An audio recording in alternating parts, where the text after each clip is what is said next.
अगर आपकी जनगणना में ड्यूटी एज ए प्रगणक आई है या सुपरवाइजर के तौर पर आई है, तो ये वीडियो अगर आपने कंप्लीट पूरा देख लिया तो हर कंफ्यूजन आपका क्लियर हो जाएगा और पूरी जनगणना का कार्य आप आसानी से कर पाएंगे। मकान सूचीकरण में आपको 100% कोई भी परेशानी नहीं आएगी, क्योंकि इस वीडियो में स्टेप बाय स्टेप मैं आपको बताऊंगा कि किस प्रकार आपको मकान ऐड करने हैं, कौन कौन से सवाल आपसे पूछे जाएंगे, कौन से सवाल में कौन सा जवाब आपको ऐड करना है, आपसे गलती हो जाती है तो उस गलती को कैसे सुधार करना है, डेटा को सिंक किस प्रकार करना है और फाइनल सबमिट किस प्रकार करना है। तो वीडियो को कंप्लीट पूरा देखना है, क्योंकि सबसे पहले दोस्तों आपको अपने एंड्रॉइड मोबाइल में प्ले स्टोर को ओपन करना है। यहाँ पर HLO ऐप लिखकर आप सर्च करेंगे तो इस प्रकार का census 2027 house list training app ये आपको नजर आ जाएगा। 4 GB रैम और 8 GB रोम स्टोरेज आपके पास अवेलेबल होना चाहिए। जिस मोबाइल में 4 GB रैम है और 8 GB का स्टोरेज है वहीं पर ये ऐप वर्क करेगा। इससे कम अगर है आपके पास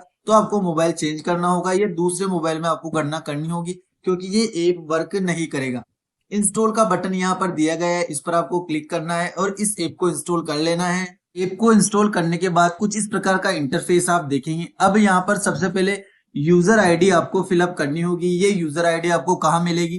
तो ये यूजर आईडी आपको टेक्स्ट मैसेज के रूप में प्राप्त हुई होगी, ऊपर दी गई होगी। वो आईडी यहाँ पर आपको फिलअप करनी है।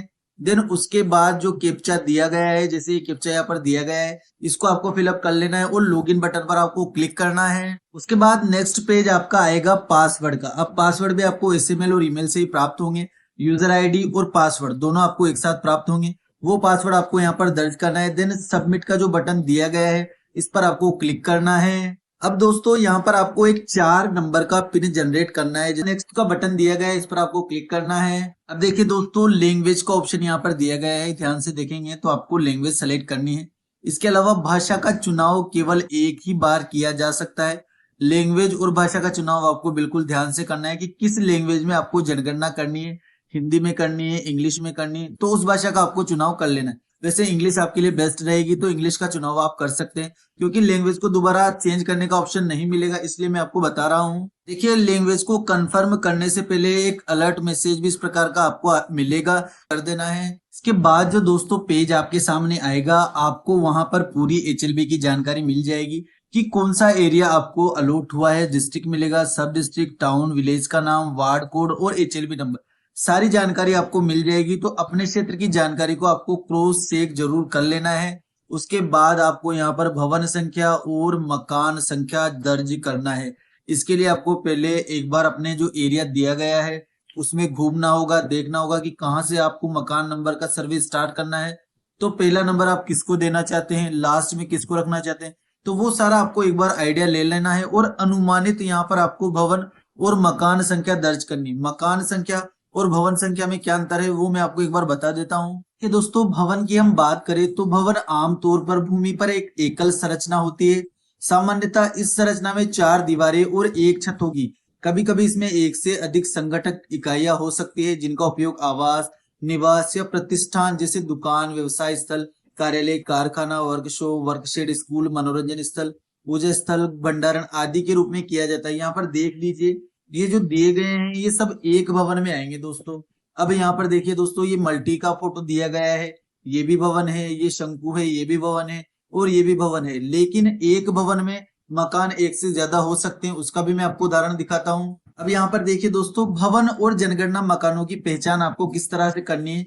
एक भवन आमतौर पर जमीन पर बनी एकल संरचना होती है जिसमें 4 दीवारें और एक छत होती है। एक भवन व एक जनगणना मकान का सरल उदाहरण चित्र 5 में दिया गया है। अब ये भवन भी है और जनगणना मकान भी है, क्योंकि इसमें एक ही दरवाजा है, बिल्डिंग भी एक ही बनी हुई है और सिंगल एक ही फैमिली इसमें रहती होगी, तो ये एक भवन भी होगा और एक जनगणना मकान भी इसको गिना जाएगा। इसी प्रकार से ये एक भवन भी होगा और जनगणना मकान भी इसमें गिना जाएगा। लेकिन अब इन चित्रों को आप देखेंगे तो आप देखेंगे कि ये जो मल्टी बिल्डिंग बनी हुई है, मल्टी स्टोरी अपार्टमेंट बिल्डिंग, ये भवन तो दोस्तों एक है, लेकिन अब जनगणना मकान आप इसमें देख सकते हैं कि कितने सारे जनगणना मकान इसमें दिए गए हैं। तो भवनों की और जनगणना मकानों की संख्या अलग अलग हो सकती है। इस उदाहरण के माध्यम से आप आसानी से समझ सकते हैं। जैसे ये पूरी बिल्डिंग है, भवन तो एक ही है लेकिन एक इसमें क्लिनिक चलता है, फिर इसमें दूसरी साइड पर दुकान चल रही है, तो मकानों की संख्या अलग अलग हो सकती है। अब ये एक भवन भी होगा और एक मकान भी होगा, लेकिन इसको आप देखेंगे शहरों में इस प्रकार की मल्टी स्टोरीज बिल्डिंग्स आपको मिलेगी, तो वहां पर आपको इनको भवन एक ही गिनना है, लेकिन मकान की संख्या आप देंगे तो मकान संख्या यहाँ पर ज्यादा होगी। तो इस प्रकार से भवनों और मकानों की संख्या अलग अलग होगी, वो ही आपको एक बार अनुमानित दर्ज करनी है। यहाँ पर आप इसको और अच्छे से समझ सकते हैं। एक भवन का चित्र दिया गया है, लेकिन इसमें एक मकान तो ये है जनगणना 001, 002, 003। तो एक ही भवन में यहाँ पर 3 मकान हो रहे हैं, मेन गेट अलग है तीनों का, तो तीनों अलग अलग मकान यहाँ पर हो सकते हैं। एक भवन में 3 भी हो सकते हैं, 4 भी हो सकते हैं। तो अपने एरिया में आपको सर्वे करना है, उसी के अनुसार पर आपको सबसे पहले भवनों की संख्या अनुमानित दर्ज करनी है और बिल्डिंग्स यानी कि जनगणना मकान की संख्या अनुमानित दर्ज करनी है। इसके अलावा आप HLO ऐप के माध्यम से ही आपका नजरी नक्शा भी देख सकते हैं। जो एरिया आपको अलॉट हुआ है वो कैसे आपको देखना है, यहाँ पर जो 3 लाइंस दी गई है उन पर आपको क्लिक करना है। देखिए दोस्तों, कुछ इस प्रकार का इंटरफेस आपके सामने ओपन होगा। आपका रोल आपको यहाँ पर मिलेगा, अबाउट, चेंज पासवर्ड का ऑप्शन भी आपको मिलेगा। यहाँ से आप अपने पासवर्ड भी चेंज कर सकते हैं। उसके अलावा HLB मैप्स का एक इंपॉर्टेंट ऑप्शन यहाँ पर दिया गया है। इस पर जैसे आप क्लिक करेंगे, आपको जो एरिया अलॉट हुआ है उसका गूगल मैप आपको यहाँ पर शो होगा। इस मैप में आप देख सकते हैं कि कहाँ से कहाँ तक का एरिया आपको अलॉट हुआ है, और इसी की सहायता से आपको अपना नजरी नक्शा भी बनाना है। तो यहाँ से आप इसकी सहायता भी ले सकते हैं दोस्तों। इसके बाद आपको यहाँ से नेक्स्ट कर देना है मकानों की संख्या भरकर। उसके बाद आपके सामने इस प्रकार से 6 ऑप्शन ओपन होंगे। House list entry, updation data, edit already sync data, view summary, sync और मार्क एज कंप्लीट। तो सबसे पहला जो हमारा ऑप्शन काम आने वाला है वो है दोस्तों हाउस लिस्ट एंट्री, मकान सूचीकरण। पहले चरण में मकान सूचीकरण ही किया जा रहा है, तो सिंपली आपको हाउस लिस्ट एंट्री इसी पर क्लिक करना है। अब देखिए दोस्तों, लाइन नंबर 1 ये 001 आपको पहले से फिलअप मिलेगा। इसके अलावा building number, enter select building number, ये आपको दर्ज करने होंगे। नगर परिषद या नगर पालिका की तरफ से बिल्डिंग नंबर दिए गए हैं तो वो दर्ज आप कर सकते हैं, अन्यथा आपको स्वयं को भवन नंबर यहाँ पर दर्ज करना होगा।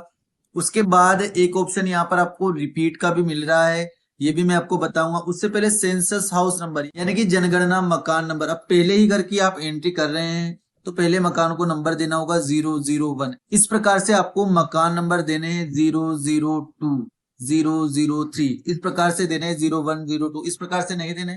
इसी सीक्वेंस में आपको मकान नंबर देने। अब फॉर एग्जांपल आपने इसको भवन नंबर 1 अलॉट कर दिया है और इस भवन में 4 परिवार रहते हैं, यानी कि 4 अलग अलग सेपरेट मकान बने हुए हैं, एक ही 4 दीवारी में भवन बना हुआ है। तो फिर आप वापस से रिपीट पर क्लिक करेंगे तो दूसरे मकान के भी यही भवन नंबर आपका अलॉट हो जाएगा, और उसके बाद 002 आप यहाँ पर कर देना।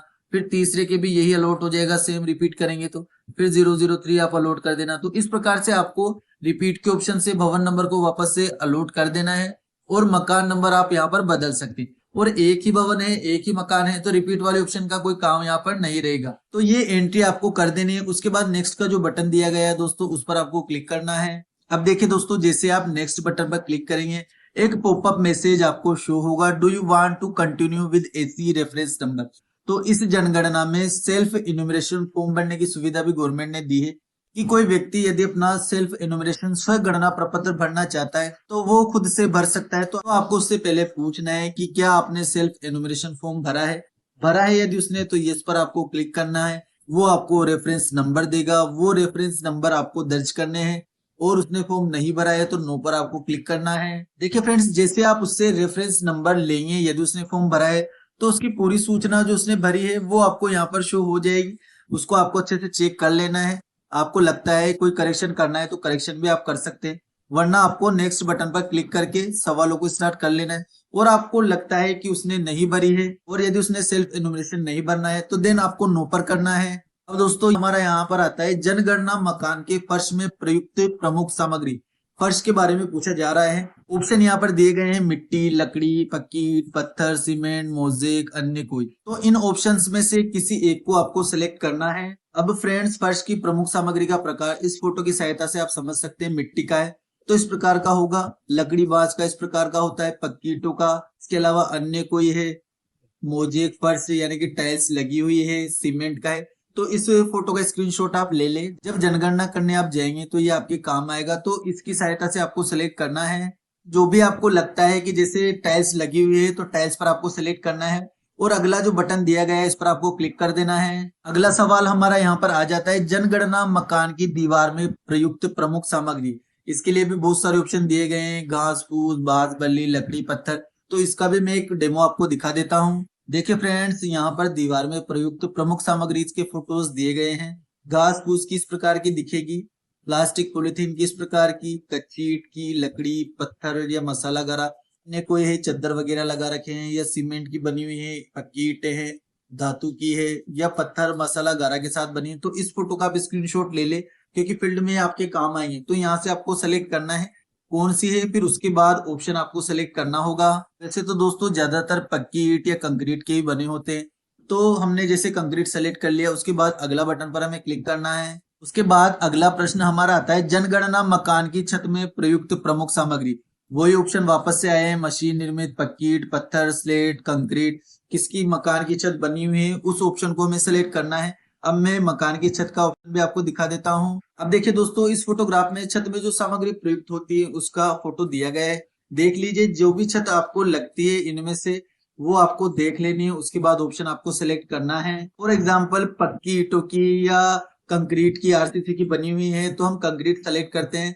देन अगला बटन पर हम क्लिक करते हैं। अगला प्रश्न हमारा आता है, जनगणना मकान के उपयोग का पता लगाए। जब आप घर पे जाएंगे तब आपको पता लग जाएगा कि मकान किस काम में आता है। आवास रहने के काम आता है, आवास के साथ साथ कोई और भी काम होता है, कार्यालय या दुकान खोल रखी है, स्कूल कॉलेज के लिए दिया गया है, hotel, guest house, factory, workshop, पूजा स्थल है, या अन्य गैर आवासीय उपयोग में काम में लेते हैं, या फिर खाली है। इसके अलावा घर पर लॉक लगा रखा है तो वो अलग बात हो जाती है। इसके अलावा एक ऑप्शन यहाँ पर दिया गया है, संस्थागत। इस ऑप्शन के बारे में मैं आपको बता देता हूँ। जैसे वृद्धाश्रम बना हुआ है या इस तरह की कोई संस्था अगर चलती है तो फिर इस ऑप्शन का आपको चुनाव करना है। देन अगला बटन पर आपको क्लिक करना है। उसके बाद हमारा सवाल आता है, जनगणना मकान की स्थिति क्या है, अच्छी है, रहने योग्य है, जीर्ण शीर्ण है। मकान को देखने के बाद इसका अंदाजा आपको लग जाएगा। उसके बाद अगला बटन पर आपको क्लिक करना है। अगला सवाल हमारा आता है दोस्तों, इस परिवार में सामान्यतः रहने वाले व्यक्तियों की कुल संख्या।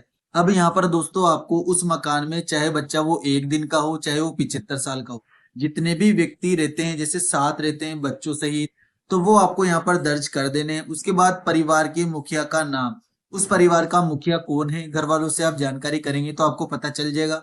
उसका नाम आपको यहाँ पर दर्ज करना है। देन अगला बटन पर आपको क्लिक करना है। उसके बाद अगला सवाल परिवार के मुखिया से संबंधित है। जिस परिवार के मुखिया का आपने नाम दर्ज किया था उसका लिंग आपको यहाँ पर दर्ज करना है, वो पुरुष है, स्त्री है। इसके बाद अनुसूचित जाति, SC ST से बिलोंग करता है तो वो भी आपको यहाँ पर दर्ज करनी होगी। देन अगला पर आपको क्लिक करना है। इसके बाद अगला प्रश्न आता है दोस्तों, मकान के स्वामित्व की स्थिति। मकान स्वयं का है, इसके अलावा किराए का है, लेकिन अन्यत्र अपना मकान है, यहाँ पर किराए से रहता है, दूसरे शहर में उसका मकान है, तो इस ऑप्शन का आपको चुनाव करना है। किराए से रहता है, अपना कोई मकान नहीं है, कहीं भी दूसरे शहर में भी नहीं है, देन आपको इस वाले ऑप्शन का चुनाव करना है। इसके बाद रहने के लिए उपलब्ध कमरों की संख्या, इस परिवार में रहने के लिए उपलब्ध कमरों की संख्या आपको दर्ज करनी है। अब इसमें आपको ये ध्यान रखना है कि जैसे कोठरी है, स्टोरेज के लिए कोई बना रखा है, बरामदा है, रसोई घर है, इनको आपको शामिल नहीं करना है, पूजा घर को भी नहीं करना है। केवल जो रूम सोने योग्य हैं, जिनमें परिवार आराम करता है, सोता है, वही कमरे आपको यहाँ पर दर्ज करने। इसके बाद इस परिवार में रहने वाले विवाहित दंपतियों की संख्या, कितने जोड़े दंपति यहाँ पर रहते हैं उनकी संख्या आपको लिखनी है कि एक दंपति है, एक पति पत्नी है, 2 पति पत्नी है, 3 पति पत्नी है, वो संख्या आपको यहाँ पर दर्ज करनी है। देन नेक्स्ट आपको यहाँ से कर देना है। अब दोस्तों सुविधाओं से संबंधित सवाल आते हैं। पेयजल स्रोत की उपलब्धता क्या है, परिसर के अंदर है, परिसर के निकट है, या फिर दूर है। मकान के अंदर आप देखेंगे कि नल लगा हुआ है, कहाँ पर है, क्या नहीं है, वो आपको मकान पर जब जाएंगे तो पता चल जाएगा। अब उसके बाद देखिए दोस्तों, पेयजल के मुख्य स्रोत देख लीजिए कौन कौन से पेयजल के स्रोत होते हैं। हेडपंप, टैंक, तालाब, बोरवेल, झरना, अन्य स्रोत, कुआं, ये मैंने आपको उदाहरण के रूप में दिखा दिए, क्योंकि अगला सवाल हमारा इससे संबंधित है। अब यहाँ पर आ जाता है पेयजल का मुख्य स्रोत क्या है, तो नल का पानी, हेडपंप, ट्यूबवेल, झरना, नदी, नहर, जहां से भी वो पीने का पानी लाते हैं उस ऑप्शन का आपको चुनाव करना है। देन नेक्स्ट बटन पर आपको क्लिक करना है। अब हमारा अगला सवाल आता है, प्रकाश का मुख्य स्रोत क्या है। बिजली से मिलता है, मिट्टी के तेल का दिया जलाते हैं, सौर ऊर्जा वाला सोलर प्लांट लगा हुआ है, अन्य तेल, अन्य कोई ऑप्शन है उनके पास, या फिर प्रकाश रहित है। तो आपको देख लेना है, ज्यादातर बिजली के मिलेंगे। सोलर वाला यदि है तो सौर ऊर्जा का आपको चुनाव करना है। देन अगला बटन पर आपको क्लिक करना है। उसके बाद आता है दोस्तों शौचालय की सुलभता, केवल परिवार के लिए है, अन्य परिवार के साथ साझे में है, सार्वजनिक शौचालय है या नहीं है, खुले में जाते हैं। तो शौचालय आपको देखना है बना हुआ है। संयुक्त परिवार रहता है, सभी परिवारों के लिए एक ही दिन आपको साझा वाले ऑप्शन का चुनाव करना है। सभी परिवारों के लिए अलग अलग बने हुए हैं, तो केवल परिवार के लिए इस प्रकार ऑप्शन आपको चुनाव कर लेने हैं। अब इसके बाद शौचालय का प्रकार भी आपको चुनना होगा दोस्तों, कौन सा वाला फ्लश लगा हुआ है, सेप्टिक टैंक है, पाइप सीवर पद्धति है, 2 गड्ढों वाला शौचालय बना हुआ है, 1 गड्ढे वाला शौचालय है, सर्विस शौचालय। तो ये घर वालों से जानकारी आप करेंगे तो आपको पता चल जाएगा। देखिए दोस्तों, आपकी सुविधा के लिए शौचालय के प्रकार भी मैं आपको दिखा देता हूँ। पाइप सीवर पद्धति, ये वाला शौचालय जो होता है इसको पाइप सीवर पद्धति बोला जाता है। अन्य दूसरी पद्धति ये है सेप्टिक टैंक, इस प्रकार के होते हैं। इसका स्क्रीनशॉट आप लेकर रख ले, इसकी सहायता आप ले सकते हैं। उसके बाद देखिए दोस्तों, गंदे पानी की निकासी किससे जुड़ी हुई है, ढकी हुई नाली है या खुली नाली में जाता है, किसी भी नाली से नहीं, डायरेक्ट रोड पर ही बहता है, तब इस ऑप्शन का आपको चुनाव करना है। उसके बाद अगला वाला बटन पर आपको क्लिक करना है। अगला प्रश्न हमारा आता है, परिसर के अंदर स्नान सुविधा की उपलब्धता क्या है। स्नान गृह यानी कि बाथरूम बना हुआ है, छत के बिना अहाता है और नहीं है। 3 ऑप्शन दिए गए हैं। गांव में बहुत सारा ऐसा होता है कि 4 दीवारी तो बनी होती है, ऊपर छत खाली होती है, देन आपको इसका चुनाव करना है। और कंप्लीट बाथरूम बना हुआ है तो स्नान गृह का आप चुनाव कर सकते हैं। और पर्दे लगाकर नहाते हैं, ऐसी स्थिति है तो नहीं वाले ऑप्शन का आपको चुनाव करना है। देन नेक्स्ट बटन पर आपको क्लिक करना है। अब देखिए दोस्तों, रसोई घर और एलपीजी पीएनजी गैस की कनेक्शन की क्या उपलब्धता है। रसोई घर में ही खाना बनाते हैं, एलपीजी कनेक्शन गैस उपलब्ध है, एलपीजी गैस कनेक्शन उपलब्ध नहीं है। दूसरा आता है घर के भीतर खाना बनाते हैं, रसोई घर नहीं है तो वहां पर एलपीजी से बनाते हैं या एलपीजी गैस नहीं है। इसके बाद खुले में घर है और बाहर ही खाना पका रहे हैं खुले में, एलपीजी गैस है या नहीं, ये उपलब्धता आपको भरनी होगी। तो ये आप किचन उनका देख ले, उसके बाद आपको अंदाजा लगाना है, उनसे पूछ ले और उसके बाद भरकर अगला वाला ऑप्शन पर आपको आना है। यहाँ पर देखिए दोस्तों, खाना पकाने के लिए प्रयुक्त मुख्य ईंधन दिए गए हैं। चूल्हे से बनाते हैं, फसल अवशेष, कोयला, बिजली, कोई अन्य एलपीजी पीएनजी, मिट्टी का तेल, बायोगैस, जो भी वो प्रयुक्त करते हैं वो आपको यहाँ से देख लेना है। इसके बाद देखिए रेडियो ट्रांजिस्टर, इस प्रकार का जो पुराना रेडियो ट्रांजिस्टर था पिछले जमाने में चलता था, हमने तो देखा नहीं है। यदि है तो आपको इस वाले ऑप्शन पर क्लिक करना है। मोबाइल या स्मार्टफोन से वो रेडियो सुनते हैं, देन इस वाले ऑप्शन का चुनाव करना है। अन्य किसी उपकरण पर रेडियो का प्रयोग वो कर लेते हैं, आपको इस पर करना है। और नहीं है तो नहीं पर क्लिक करके आपको अगला वाला ऑप्शन चुन लेना है। अब उसके बाद आता है दोस्तों इंटरनेट सुविधा, जो आज के जमाने की जरूरत बन चुकी है। इंटरनेट सुविधा कैसे है, वाईफाई लगा रखा है उन्होंने, लैपटॉप, कंप्यूटर, मोबाइल स्क्रीन में या अन्य किसी डिवाइस से चलाते हैं। लैपटॉप कंप्यूटर का भी यहाँ पर पूछा गया है कि लैपटॉप कंप्यूटर है या नहीं है। तो आपको घर की स्थिति के हिसाब से देख लेना है। मोबाइल स्मार्टफोन से ज्यादातर चलाते हैं गाँव में लोग, शहरों में डिवाइस आपको मिलेगी इस प्रकार की। तो घर वालों से आप इसके बारे में अच्छे से जानकारी करें, देन उचित ऑप्शन आपको चुनना है। उसके बाद अगला वाला ऑप्शन पर आपको क्लिक करना है। उसके बाद देखिए दोस्तों, टेलीफोन, मोबाइल और स्मार्टफोन, केवल लैंडलाइन है। लैंडलाइन आपने देखा होगा, इस औरत के पास जो मोबाइल है उसको लैंडलाइन बोलते हैं, जो पहले चलते थे। अभी तो वर्तमान में स्मार्टफोन ही है। और अन्य साधारण जो बटन वाला कीपैड वाला जो फोन आता है उसको साधारण फोन बोला जाता है। यदि वो है तो आपको अन्य साधारण मोबाइल का चुनाव करना है। दोनों ही है तो दोनों का कर लें, और नहीं है तो नहीं का आपको चुनाव कर लेना है। इसके बाद दोस्तों साइकिल, स्कूल, मोटरसाइकिल, मोपेड यदि है तो ऑप्शन दिए गए हैं। दोनों भी यदि उनके पास है तो दोनों का भी आप चुनाव कर सकते हैं। उसके बाद कार, जीप, वैन यदि उपलब्ध है तो आपको हाँ करना है, अन्यथा नहीं कर देना है। साइकिल और मोपेड यहाँ पर दी गई, स्कूटर, स्कूटी जो भी है उसका चुनाव आपको करना है। देन नेक्स्ट आपको यहाँ से करना है। उसके बाद आता है परिवार द्वारा उपभोग किए जाने वाले मुख्य अनाज।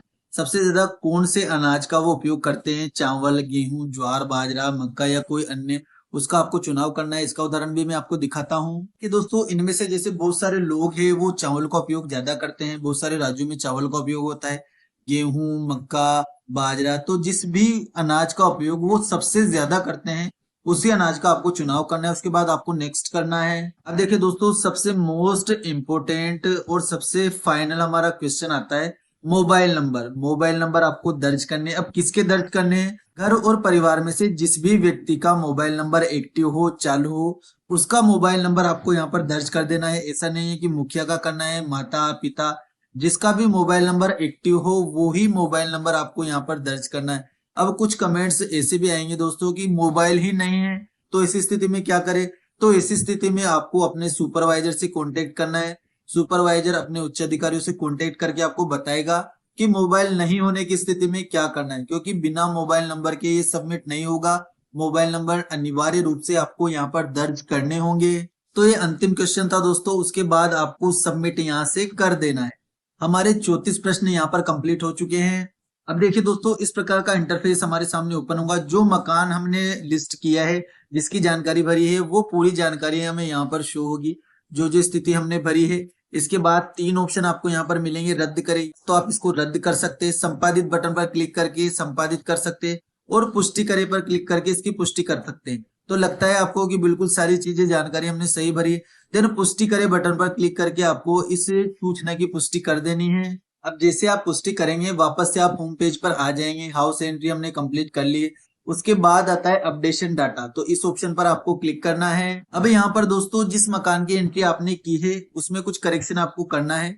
छोटा सा एडिट का बटन आपको दिया गया है, इस पर क्लिक करके कोई जानकारी यदि हमसे गलत फिलअप हो गई है तो उसमें हम करेक्शन कर सकते हैं। और लगता है कि पूरी जानकारी गलत फिल हो गई है तो डिलीट का ऑप्शन यहाँ पर दिया गया है, इस पर आप क्लिक करेंगे तो पूरा घर ही वो आपका डिलीट हो जाएगा। उसके बाद तीसरा ऑप्शन हमारा आता है एडिट ऑलरेडी सिंक्ड डाटा, इस पर आपको क्लिक करना है। अब देखिए दोस्तों, इस ऑप्शन की सहायता से जो डाटा आपने सिंक किया है उसमें भी आप एडिट कर सकते हैं। ऐसा नहीं है कि आपने डेटा सिंक कर दिया उसके बाद एडिट का ऑप्शन आपको नहीं मिलेगा। देखिए दोस्तों, यहाँ पर एक पेंसिल बनी हुई है, इसकी सहायता से आप जो डाटा सिंक कर दिया है उसको भी एडिट कर सकते हैं। यदि आपको लगता है कि मुझसे भरने में कोई गलती हो चुकी है या सामने वाले ने गलत बताया है, बाद में आपको ध्यान आता है, तो यहाँ पर आप उसका भी सुधार कर सकते हैं। उसके बाद अगला ऑप्शन आता है व्यू समरी, इस पर आप क्लिक करके पूरा सारांश अपना देख सकते हैं कि कितने घर आपने कंप्लीट किए हैं। तो दोस्तों, इस प्रकार से कुल जनगणना, मकान, अपूर्ण, पूर्ण, सारा डाटा आपको यहाँ पर शो होगा कि कितने मकानों का सर्वे आपने कंप्लीट कर लिया है। उसके बाद इंपोर्टेंट ऑप्शन हमारा यहाँ पर आता है सिंक। जैसे आप 4-5 मकानों की एंट्री कर देते हैं, तुरंत आपको डेटा सिंक कर देना है, क्योंकि जैसे आप डेटा सिंक करेंगे आपका डेटा अपलोड हो जाएगा। यदि आप डाटा सिंक नहीं करते हैं, जब तक भी आप डाटा सिंक नहीं करेंगे तब तक आपका डाटा अपलोड नहीं होगा। तो जैसे ही 4-5 घर कंप्लीट हो, बार बार आपको डाटा सिंक कर देना है। ऐसी जगह का चुनाव करना है जहां पर नेटवर्क अच्छे आते हो, वहां पर आपको डाटा सिंक करना है, क्योंकि नेटवर्क और इंटरनेट की जरूरत आपको डेटा सिंक के लिए पड़ेगी, क्योंकि ये पूरा जो ऐप है ऑफलाइन मोड पर आपके कार्य करेगा। उसके बाद लास्ट ऑप्शन हमारा आता है मार्क एज कंप्लीट। जैसे आप इस पर क्लिक करेंगे, इस प्रकार का पेज आपके सामने ओपन हो जाएगा कि मैं पुष्टि करता हूं कि मैंने अपने द्वारा भरी गई सभी जानकारी सही दर्ज की है, मैंने इन भरी गई प्रविधियों की जानकारी की इल्पता की जांच कर ली है और अब इसे अपलोड कर रहा हूं। यहाँ पर आपको हस्ताक्षर करने होंगे, यहाँ पर ये ऑप्शन दिया गया है, वहां पर आपको अपने हस्ताक्षर करके सबमिट इसको करना होगा। और ये आपको तब करना है जब सभी मकानों की जनगणना आप कंप्लीट कर ले। जो एरिया आपको दिया गया है सारे मकानों की 100% जनगणना आप कर चुके हो, तब इस वाले फाइनल सबमिट ऑप्शन का आपको चुनाव करना है। इस चेक बॉक्स पर आपको क्लिक करना है, यहाँ पर सिग्नेचर करने और सबमिट कर देना है। तो आप